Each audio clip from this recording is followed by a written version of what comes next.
80세 박순자의 손이 덜덜 떨리고 있었다. 손에 쥔 낡은 만년필 자국이 세월의 흔적처럼 깊게 패어 있었다.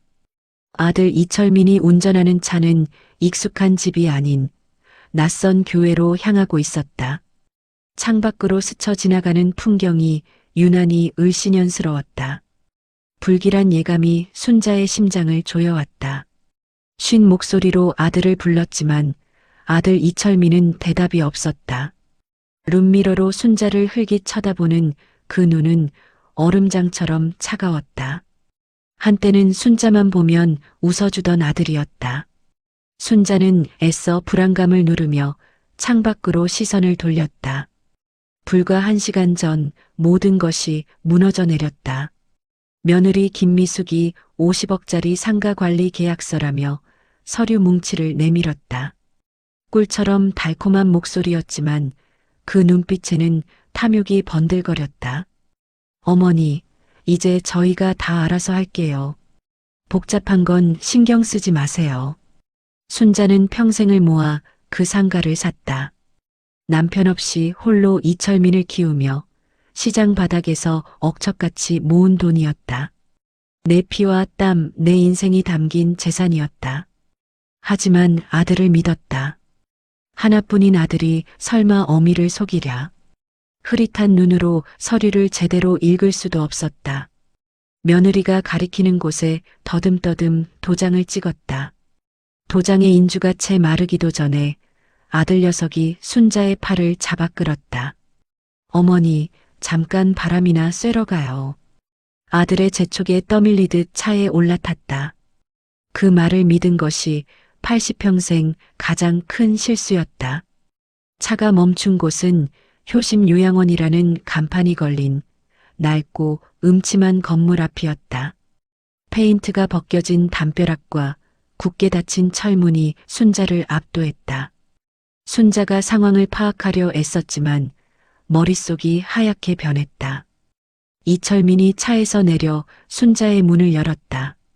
그리고는 그녀의 팔을 거칠게 잡아 끌었다. 어머니, 다 어머니 좋으라고 하는 거예요. 여기서 편히 쉬세요. 그 순간 순자는 모든 것을 깨달았다. 이것은 함정이었다. 순자가 발버둥 쳤지만 80세 노인의 힘으로는 50대 장정을 당해낼 수 없었다. 아들은 짐승처럼 어미를 요양원 입구로 끌고 갔다. 그때였다. 순자의 낡은 휴대폰이 까똑하고 울렸다. 이철민이 잠시 멈칫한 사이 순자가 떨리는 손으로 휴대폰을 열었다. 며느리 김미숙에게서 온 메시지였다. 순자는 돋보기 안경 너머로 그 끔찍한 글자들을 천천히 읽어내려갔다. 어머니, 이제 그만 골칫덩이 신세 그만 지시고 요양원에서 조용히 돌아가세요. 상가는 저희가 알아서 잘 처리할게요. 걱정 마세요. 그 웃음 표시가 비수처럼 순자의 심장에 박혔다. 순간 순자의 눈앞이 하얘졌다. 하늘이 무너지고 땅이 꺼지는 기분이었다. 골칫덩이. 내가 저것들을 어떻게 키웠는데, 내 전 재산을 다 바쳐서, 내 청춘을 다 바쳐서 키웠는데. 순자가 절규하며 아들을 붙잡았지만 이철민은 순자의 손을 매몰차게 뿌리쳤다. 그때 요양원의 철문이 열리고 험상궂게 생긴 직원 2명이 나왔다. 직원들이 기계적으로 순자의 양팔을 붙들었다. 나라, 이놈들아, 나 안 가, 여기 안 들어가. 순자는 필사적으로 저항했다. 발톱을 세우고 소리를 지르고 아들의 바짓가랑이를 붙잡고 애원했다. 바로 그때였다. 아들 이철민이 주머니에서 휴대폰을 꺼내 전화를 받았다. 너무나 당황한 나머지 스피커폰으로 전환된 것을 그는 미처 몰랐다. 전화기 너머로 며느리 김미숙의 경박하고 날카로운 목소리가 쩌렁쩌렁 울려 퍼졌다. 여보, 어머니 잘 모셨어? 아이고, 속 시원하다. 그 골칫덩이 치우느라 고생했어. 내가 저녁에 맛있는 거 해줄게. 순자의 몸이 그 자리에 얼어붙었다. 이철민이 당황하며 전화를 끊으려 했지만 며느리의 말은 멈추지 않았다. 아, 그리고 상가, 내가 방금 부동산에 내놨어.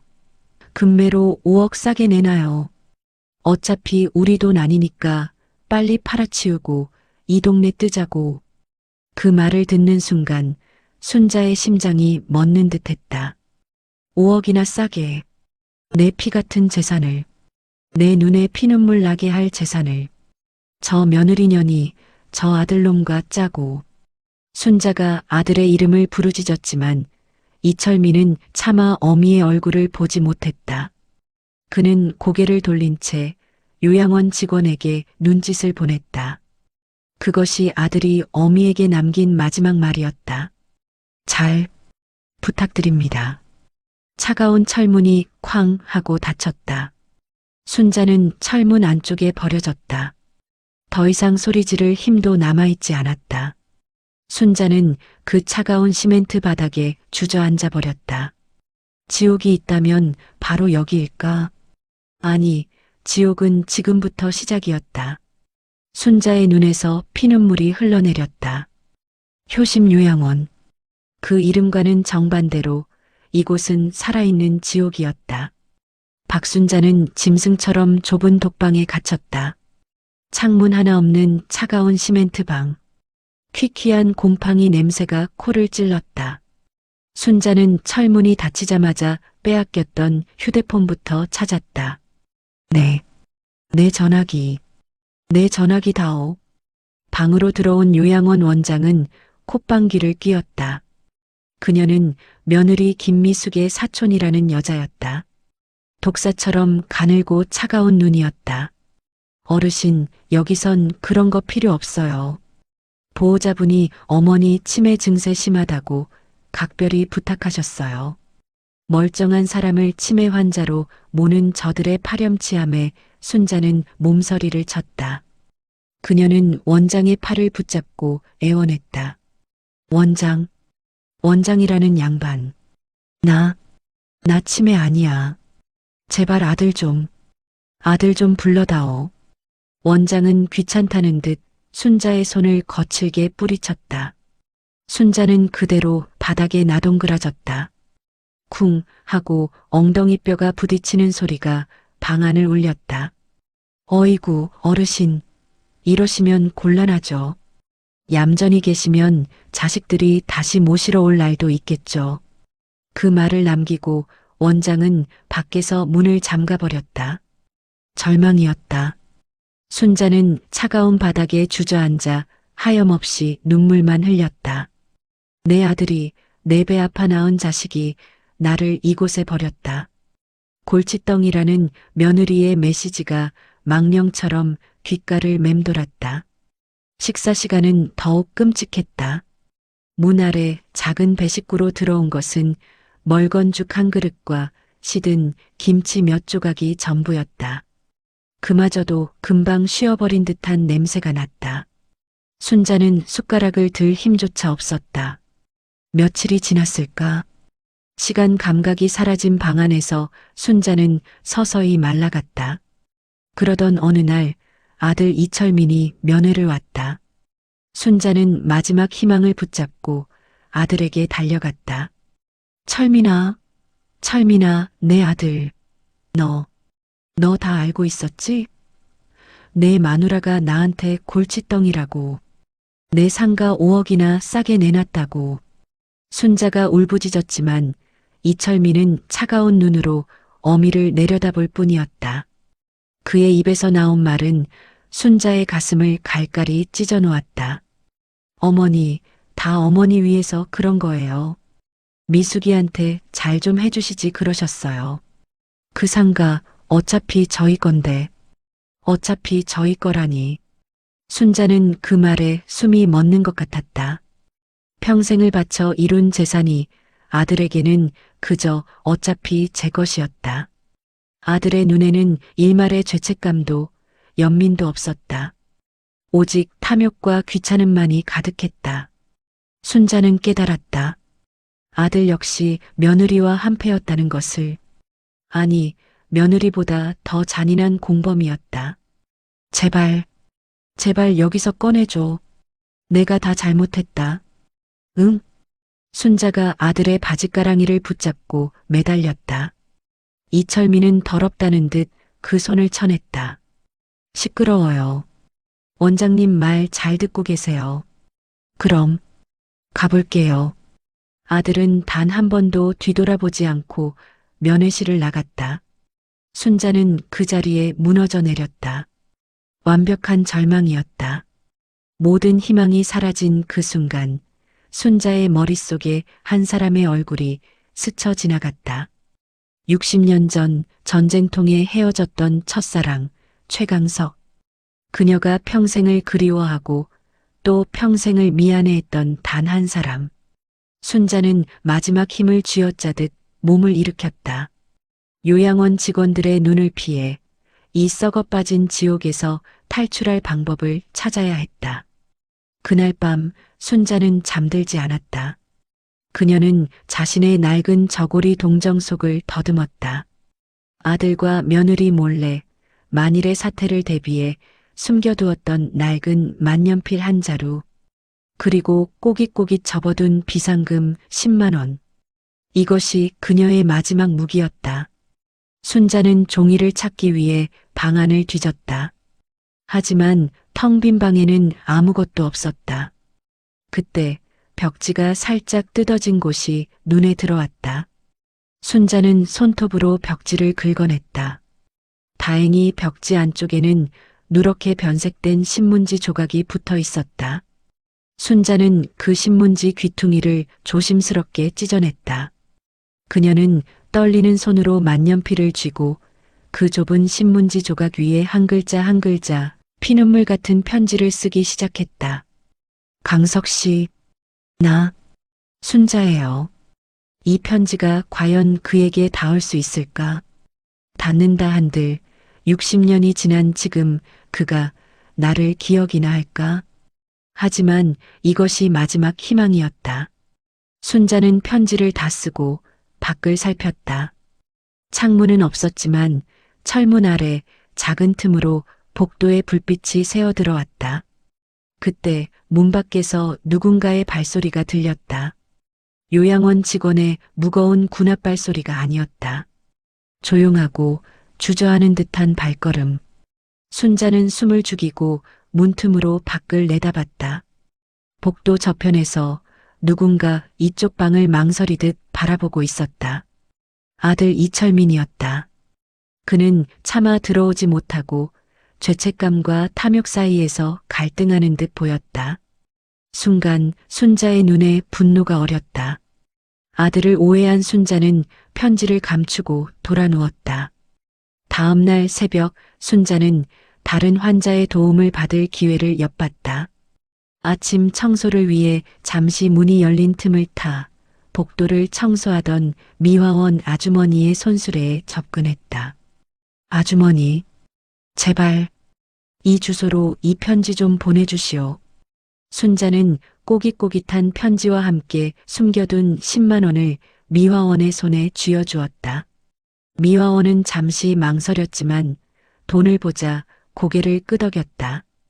편지 봉투에 적힌 주소는 서울특별시 서초구 로펌 정인이었다. 순자는 미화원이 사라지는 모습을 보며 간절히 기도했다. 제발, 제발 강석 씨에게 닿기를. 순자에게 10만 원을 받은 미화원의 손이 작게 떨리고 있었다.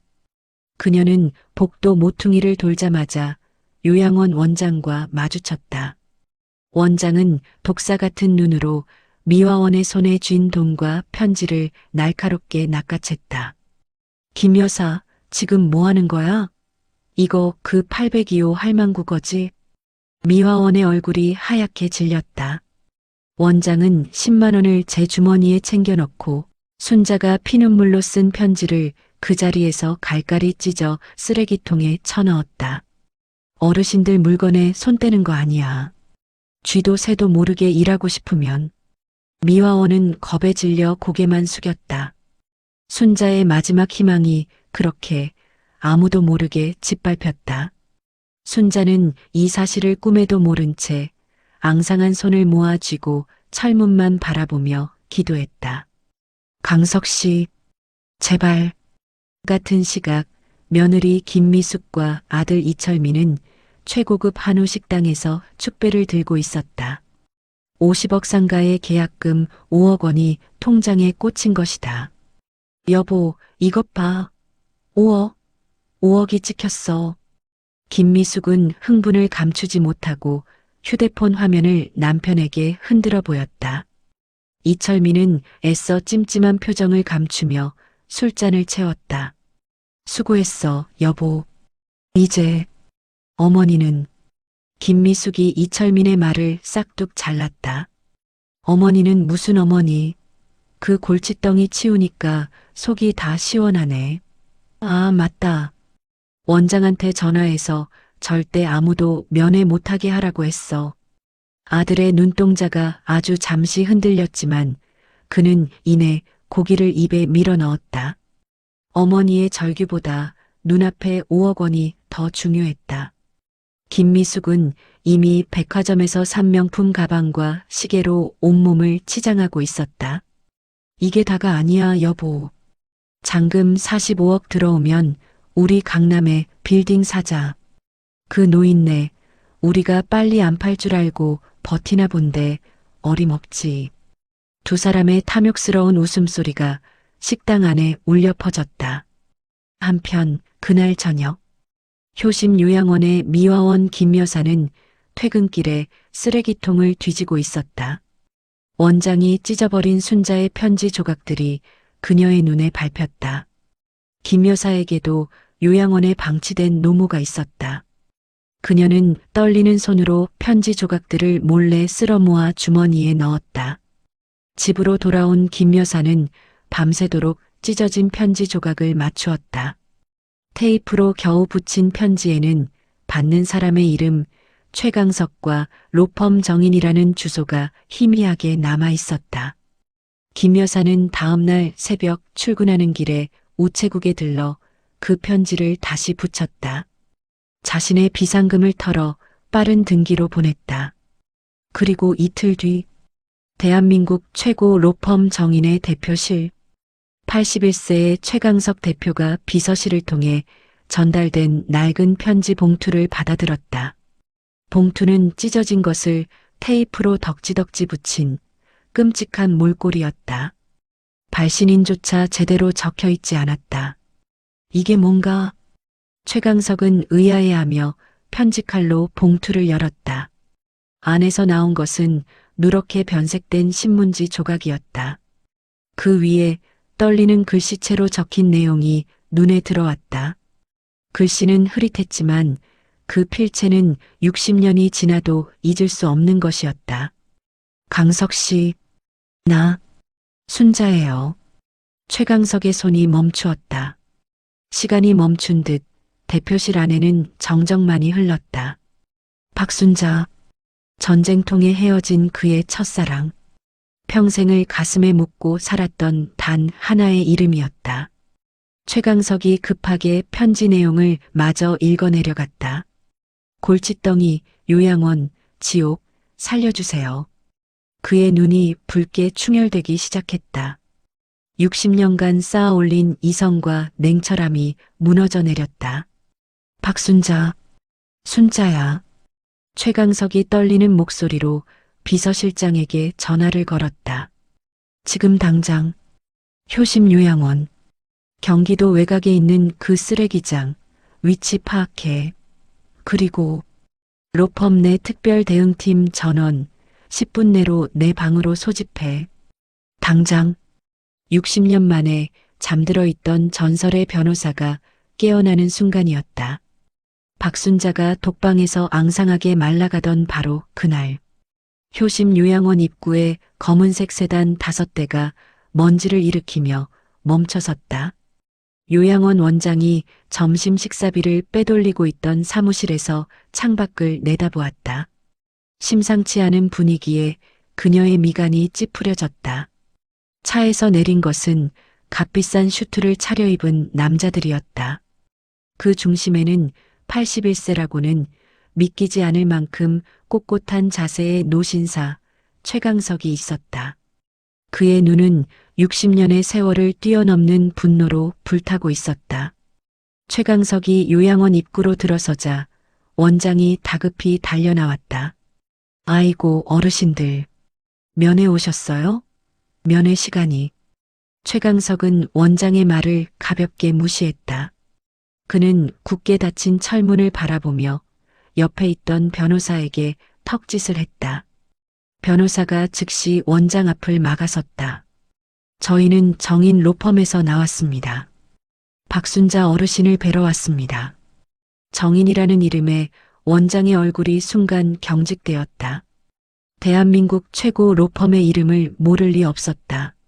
하지만 그녀는 곧 김미숙의 사촌이라는 백을 믿고 뻔뻔하게 나왔다.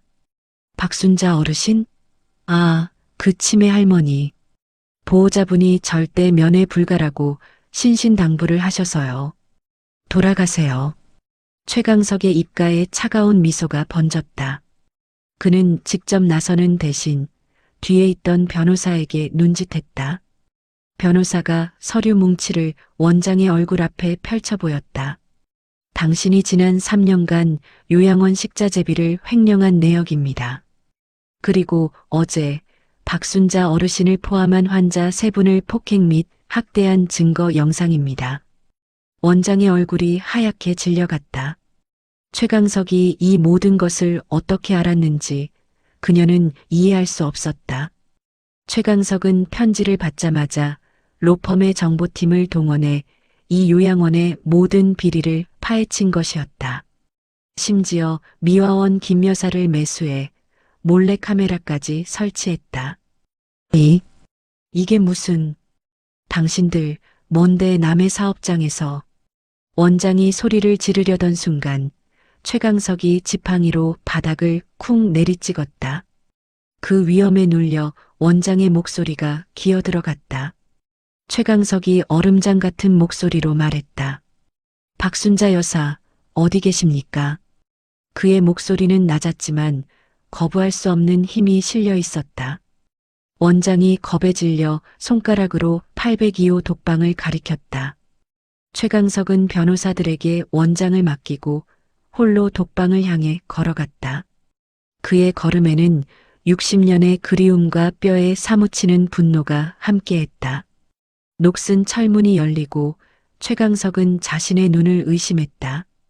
퀴퀴한 곰팡내 나는 방구석에 한때 그토록 고왔던 순자가 뼈만 앙상하게 남아 웅크리고 있었다. 순자는 낯선 사람의 등장에 겁에 질려 고개도 들지 못했다. 누구세요? 원장이 보냈소? 그 목소리에 최강석의 심장이 무너져 내렸다.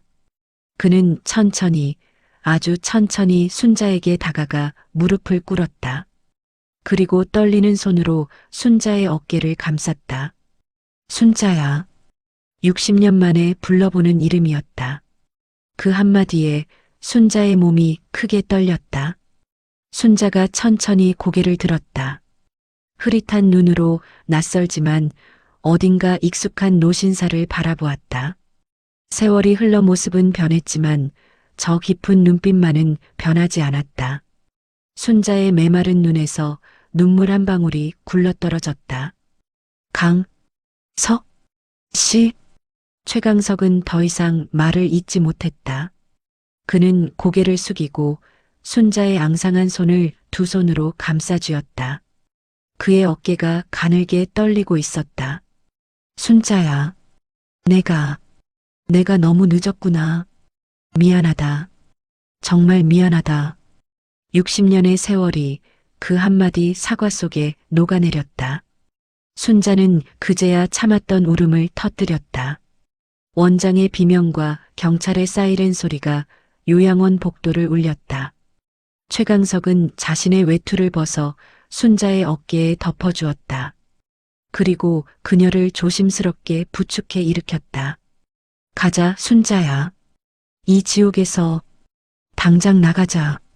최강석의 부축을 받으며 요양원을 나서는 순간 순자는 문 앞에서 자신들을 멍하니 바라보는 아들 이철민과 마주쳤다. 그는 어머니가 걱정되어 다시 찾아온 것이 아니라 50억 상가의 잔금 처리를 위해 요양원 확인서를 떼러 온 참이었다. 이철민은 최고급 슈트를 입은 노신사와 그에게 부축받는 어머니의 모습에 당황했다. 어머니? 저 영감님은 누구세요? 순자는 아들을 경멸하듯 바라보았다. 그리고는 60년 만에 되찾은 유일한 의지처 최강석의 팔을 붙잡고 힘주어 말했다. 그 목소리는 더 이상 떨리지 않았다. 강석 씨, 내 500억 신탁 아직 무사한 거죠? 이철민의 귀에 500억이라는 단어가 천둥처럼 내리꽂혔다. 로펌 정인의 VVIP 라운지. 김미숙과 이철민의 추악한 고함이 울려 퍼졌지만 순자는 미동조차 하지 않았다. 그저 60년 만에 만난 첫사랑, 최강석의 옆에 굳건히 서 있을 뿐이었다. 최강석이 지팡이로 바닥을 가볍게 툭 쳤다. 그 신호에 문 밖에서 대기하고 있던 정인의 변호사들과 경호원들이 들이닥쳤다. 순식간에 아들 내외는 경호원들에게 팔을 제압당했다. 아, 이게 누굴. 김미숙이 발악했지만 전문 경호원의 힘을 당해낼 순 없었다. 이철민은 이미 상황이 자신들에게 극도로 불리하다는 것을 깨닫고 사색이 되어 벌벌 떨고 있었다. 최강석이 순자의 법률 대리인으로서 두 사람 앞에 섰다. 박순자 여사님의 법률 대리인 최강석입니다. 지금부터 피고소인 이철민, 김미숙 두 사람에게 고소 내용을 고지하겠습니다. 고소라는 말에 김미숙의 뻔뻔하던 기세가 순식간에 무너졌다. 그녀는 바닥에 주저앉아 순자의 다리를 붙잡고 울부짖었다. 용서해달라는, 한 번만 봐달라는 처절한 외침이었다. 어머니, 제가 미쳤었나 봐요. 제발 용서해 주세요. 순자는 얼음장 같은 눈으로 자신을 골칫덩이라 불렀던 며느리를 내려다보았다. 용서라는 단어는 순자의 마음속에 남아있지 않았다. 최강석이 정인의 수석 변호사에게 눈짓했다. 변호사가 김미숙을 바닥에서 떼어내며 차가운 목소리로 고소장을 낭독했다. 고소인 박순자, 피고소인 이철민, 김미숙, 죄목 존속유기죄, 그리고 사문서 위조. 이철민이 화들짝 놀라 소리쳤다. 사문서 위조라니요. 그 상가 계약서 어머니가 직접 도장 찍으셨잖아요. 최강석이 비웃듯 서류 하나를 꺼내들었다. 그것은 순자가 도장을 찍었던 상가 관리 계약서였다. 그리고 그 뒤에 교묘하게 숨겨져 있던 증여 계약서가 함께 첨부되어 있었다. 며느리가 서류를 겹쳐놓고 도장을 찍게 만드는 전형적인 사기 수법이었다. 박순자 여사님은 관리를 위임했을 뿐 증여에 동의한 바 없습니다. 이는 명백한 사문서 위조 및 사기입니다. 김미숙은 이제 더 이상 빌어도 소용없다는 것을 깨달았다. 그녀가 순자를 향해 달려들려다 경호원에게 막히자 그 자리에서 본색을 드러냈다. 그녀는 순자가 딛고 선 바닥에 침을 뱉으며 악을 썼다. 이 노망난 게, 그래, 내가 돈이 그렇게 많아? 평생 우리 등골 빼먹고 살더니 500억을 숨겨? 이 악독한. 순자가 그 모욕적인 말에 잠시 휘청였다. 최강석이 그런 순자의 어깨를 감쌌다. 순간 김미숙은 순자가 넘어지는 줄 알고 쾌재를 부르듯 비웃었다. 바로 그때 순자가 자신의 낡은 휴대폰을 꺼내 들었다. 그녀는 최강석의 도움을 받아 휴대폰 화면을 라운지 중앙의 대형 스크린에 연결했다. 화면 가득 며느리 김미숙이 보냈던 그 끔찍한 카톡 메시지가 떠올랐다. 어머니, 이제 그만 골칫덩이 신세 그만 지시고 요양원에서 조용히 돌아가세요. 라운지 안의 모든 변호사들이 그 잔인한 문장에 혀를 내둘렀다. 김미숙의 얼굴이 백지장처럼 하얘졌다. 이어서 요양원 입구에 CCTV 영상이 재생되었다. 이철민이 어머니를 강제로 끌고 들어가고 며느리의 스피커폰 통화를 듣고도 방치하는 그 순간이 고스란히 담겨 있었다. 강석 씨, 저것들이 나를 유기한 증거예요. 순자의 차가운 선언이었다. 모든 것이 끝났다. 김미숙이 그 자리에 주저앉아 넋을 놓았다. 그때 라운지 문이 다시 열리고 경찰들이 들이닥쳤다. 최강석이 이미 모든 증거를 첨부하여 고소장을 접수시킨 뒤였다. 경찰이 김미숙에게 다가가 미란다 원칙을 고지하며 수갑을 꺼내 들었다. 차가운 쇠붙이가 손목에 채워지는 소리가 유난히 크게 울렸다. 현행범으로 긴급 체포합니다. 그 순간 옆에서 떨고만 있던 아들 이철민이 갑자기 무릎을 꿇었다. 그는 경찰과 순자를 번갈아 보며 아내인 김미숙을 손가락으로 가리켰다. 그의 목소리는 비굴함과 배신으로 가득 차 있었다. 자, 잠깐만요. 저는 몰랐어요. 저는 저 여자가 시키는 대로 한 죄밖에 없습니다. 어머니 재산 노린 것도 다 저 여자예요. 저는 피해자입니다. 제발 저 좀 살려주세요. 아들이 제 살 길을 찾기 위해 아내를 배신하는 가장 추악한 순간이었다. 순자는 그 광경을 보며 눈을 감았다. 며느리의 악행보다 아들의 배신이 더 큰 비수가 되어 순자의 심장을 꿰뚫었다. 차가운 법정 안 공기마저 얼어붙은 듯했다. 박순자는 휠체어에 기댄 채 방청석이 아닌 고소인석에 앉아 있었다. 그녀의 곁을 60년 만에 돌아온 첫사랑 최강석이 든든하게 지키고 있었다. 피고인석에는 한때 그녀의 모든 것이었던 아들 이철민과 며느리 김미숙이 나란히 앉아 있었다. 두 사람 사이에는 어떠한 대화도 눈길도 오가지 않았다. 오직 지독한 증오만이 남아있을 뿐이었다. 재판이 시작되고 검사의 서늘한 목소리가 공소사실을 읽어내려갔다. 존속6기 사문서 위조 횡령. 모든 것이 순자가 겪었던 지옥의 기록이었다. 먼저 이철민이 증언대에 섰다. 그는 법정 바닥에 엎드려 판사를 향해 거짓 눈물을 쏟아냈다. 그의 목소리는 비굴함으로 떨리고 있었다. 존경하는 재판장님, 저는 정말 억울합니다. 저는 아내인 저 여자에게 평생을 맞고 살았습니다. 이철민의 손가락이 정확하게 김미숙을 가리켰다. 김미숙이 저 인간이 하는 표정으로 이를 갈았다. 이철민의 연기는 계속되었다. 어머니를 요양원에 모시자고 한 것도 상가를 팔아치우자고 한 것도 다 저 여자입니다. 저는 어머니를 구박하는 아내를 막아보려 했지만 힘이 없었습니다. 순자는 눈을 감았다.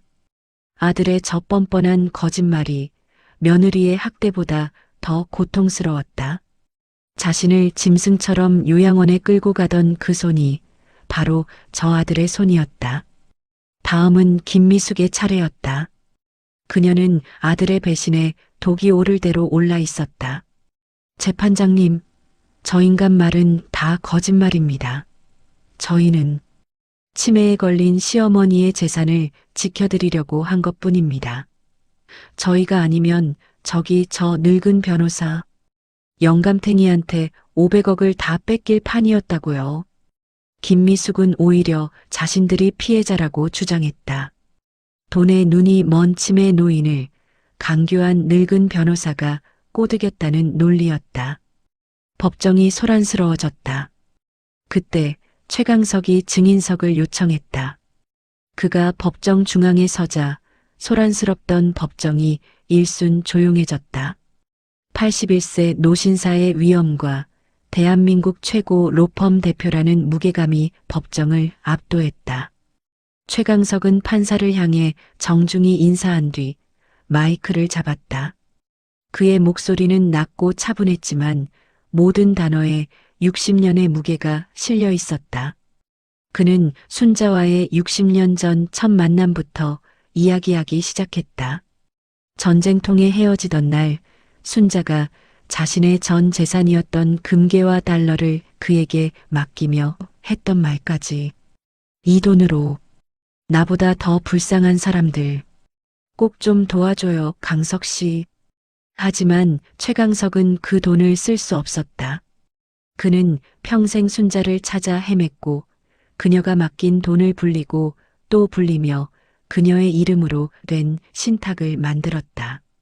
그것이 550억 신탁의 전말이었다. 고소인 박순자 여사는 치매 환자가 아닙니다. 그분은 자신의 재산이 자식들의 탐욕을 시험하는 도구가 될까 두려워 평생을 가난한 노인으로 연기하며 사신 제 유일한 주군이십니다. 법정은 숙연해졌다. 최강석의 60년 순정은 김미숙의 치매 노인 주장을 산산조각 냈다. 모든 증거와 증언이 끝나고 판사의 마지막 선고만이 남았다. 순자는 떨리는 손을 붙잡고 피고인석의 아들을 바라보았다. 제발, 제발 단 한 번이라도 어미에게 용서를 구하는 모습을 보고 싶었다. 하지만 아들 이철민은 끝까지 아내 김미숙을 탓하며 자신의 가명만을 빌고 있었다. 드디어 판결이 내려졌다. 피고인 김미숙, 존속 유기 및 사기죄 등 죄질이 극히 불량하여 징역 7년을 선고한다. 김미숙이 그 자리에 주저앉아 악을 쓰며 절규했다. 이어서 판사가 이철민을 바라보았다. 피고인 이철민, 아내의 범행에 가담한 정황은 있으나 배우자의 강압에 의한 범행임을 일부 참작하고 깊이 반성하는 점을 고려하여 존속 유기방조죄로 징역 2년, 집행유예 3년을 선고한다. 그 순간 순자의 심장이 바닥으로 떨어졌다. 집행유예. 자신을 지옥에 버린 아들이 저렇게 풀려나는 것이었다. 김미숙의 실형보다 아들의 배신과 그 배신에 대한 너무나 가벼운 처벌이 순자를 더욱 깊은 절망으로 몰아넣었다. 이철민은 살았다는 안도의 한숨을 내쉬었다. 그는 풀려나자마자 순자에게 다가올 기세였다. 순자는 그 모습을 보며 피눈물을 삼켰다. 재판이 끝난 며칠 뒤 박순자는 집행유예로 풀려난 아들 이철민에게 연락했다. 이철민은 550억의 상속자가 될 희망에 부풀어 한달음에 약속 장소인 종합병원 VVIP 병실로 달려왔다. 그는 병실 문을 열자마자 늙은 어미의 재산을 어떻게 다시 구슬릴지 계산하고 있었다. 하지만 그를 맞이한 것은 휠체어에 앉은 순자의 얼음장처럼 차가운 시선이었다. 병실에는 최강석 변호사가 순자의 뒤를 묵묵히 지키고 있었다. 어머니, 몸은 좀 어떠세요? 재판일은 이철민이 비굴한 연기를 시작하려던 순간 순자가 손을 들어 그 말을 막았다. 그녀의 손에는 낡은 서류 봉투 하나가 들려 있었다. 앉아라. 아들은 어미의 서늘한 위엄에 눌려 저도 모르게 맞은편 의자에 앉았다. 순자는 50년 넘게 간직해온 그 서류 봉투를 아들의 면전에 던졌다. 이철민이 황급히 봉투를 열어 안의 서류를 꺼내보았다. 그것은 빛바랜 친자 불일치 검사 결과서였다. 이철민의 눈이 믿을 수 없다는 듯 흔들렸다. 이게 뭡니까, 어머니? 순자가 50년 만에 지옥 같은 비밀을 입 밖으로 꺼냈다. 그녀의 목소리는 모든 감정이 소진된 듯 공허했다. 50년 전 널 낳고 병원에 불이 났었다. 그 아수라장에서 내가 다른 아이와 뒤바뀐 게야. 난 널 바꿔치기한 그 여자를 평생 찾아 헤맸지만 결국 순자는 그 사실을 안 순간부터 피눈물로 살았다. 하지만 이철민을 제 자식으로 품었다. 가슴으로 낳은 아들이라 믿으며 자신의 모든 것을 내어주었다. 그 아들이 자신을 골칫덩이라 부르며 지옥에 버렸다. 난 평생을 속고 살았다. 내 아들이 아니었던 너에게 내 모든 걸 바치고 결국 버림받았지. 이철민의 얼굴이 하얗게 질려갔다. 그는 그제야 깨달았다. 550억의 상속은커녕 자신과 순자를 이어주던 마지막 끈마저 끊어졌다는 것을. 그는 법적으로도 혈연으로도 완벽한 타인이었다. 어머니. 아닙니다. 어머니, 제가 잘못했어요. 어머니가 제 어머니가 아니실 리가. 제가 다. 이철민이 순자의 다리를 붙잡고 애원했지만 순자의 눈은 더 이상 그를 담지 않았다. 순자가 최강석에게 고개를 끄덕였다. 최강석이 병실의 TV를 켰다. 모든 채널에서 긴급 기자회견이 생중계되고 있었다. 로펌 정인의 이름으로 열린 공식 발표였다. 속보 박순자 여사, 전 재산 550억, 유기 피해자 보호재단에 기부. TV 화면 속 최강석이 대리인으로 나서 순자의 뜻을 전하고 있었다. 박순자 여사님은 자신처럼 자식에게 버림받은 이 땅의 모든 골칫덩이 부모들을 위해 전 재산을 사회에 환원하기로 결정하셨습니다. 이철민의 눈앞이 캄캄해졌다. 자신이 그토록 탐냈던 550억이 단 한 푼도 남김없이 공중으로 사라지는 순간이었다. 안 돼. 안 돼. 내 돈이야. 그건 내 돈이라고. 이철민이 TV를 향해 절규하며 달려들었지만 경호원들에게 끌려 병실 밖으로 쫓겨났다. 복도 저편에서 모든 것을 잃은 남자의 짐승 같은 울음소리가 처절하게 울려 퍼졌다. 교도소의 차가운 바닥에서 이 소식을 들은 며느리 김미숙 역시 실성한 듯 웃다가 울부짖다를 반복했다. 모든 복수가 끝난 병실. 순자는 60년 만에 처음으로 깊은 숨을 내쉬었다. 최강석이 순자가 탄 휠체어를 밀며 햇살이 가득한 테라스로 향했다. 순자야, 이제 다 끝났다. 최강석의 목소리가 따뜻하게 순자를 감쌌다.